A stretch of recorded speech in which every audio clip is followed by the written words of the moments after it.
এইভাবে যদি শিমটাকে রান্না করা যায় তাহলে এক থালা ভাত নিমেষেই শেষ হয়ে যাবে। শিম শুধু শীতকালেই পাওয়া যায়, আর কদিন বাদ থেকে শিমটা পাওয়াও যাবে না। তো শিমের যতদিন অস্তিত্ব আছে তাই শিমটাকে ভাবছি এইভাবে একটুখানি রান্না করলে কেমন হয়, আর তো কদিন বাদ থেকে থাকবেও না, তাই শিমটাকে একদম জমিয়ে খাওয়া যাক। নমস্কার বন্ধুরা, আমি সুস্মিতা বাংলা ক্যানভাস চ্যানেলে সকলকে স্বাগত জানাই।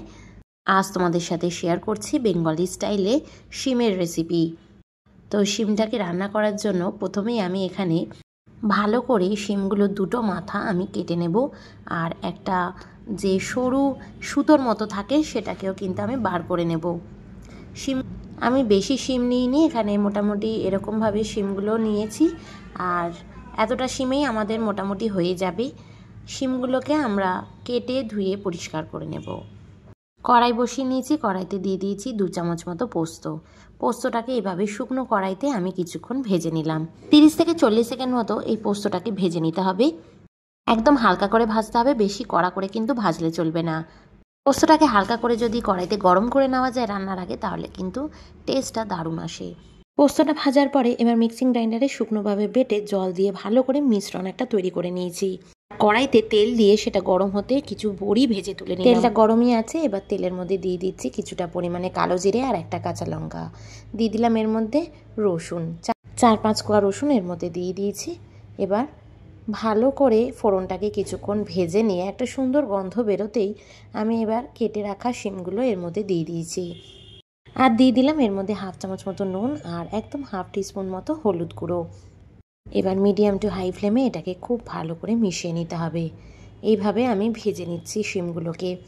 এবার মিডিয়াম টু হাই হিটে 5 মিনিটের মতো আমি শিমগুলোকে ভেজে নিয়েছি, আর আমি ঢাকা দিয়ে দিয়েছিলাম যাতে তাড়াতাড়ি এটা নরমও হয়ে যায় আর ভালো মতো ভাজা হয়ে যায়।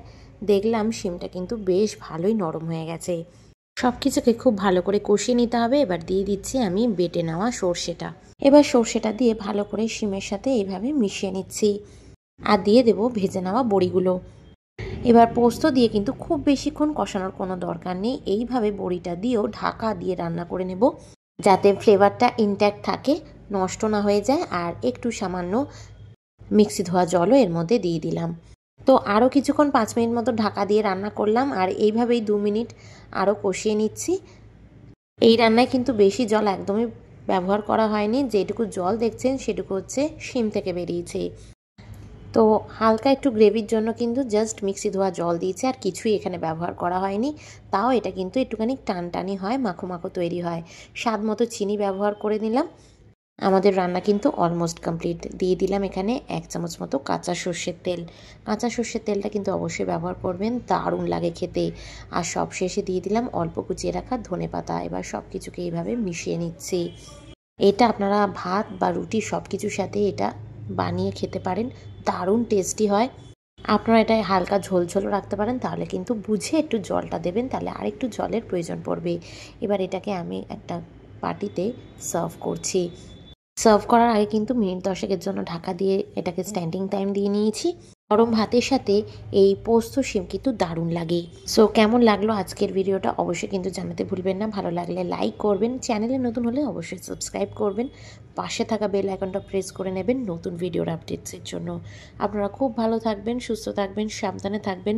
আপনাদের সাথে দেখা হবে নতুন একটি রান্নার ব্লগে। টাটা।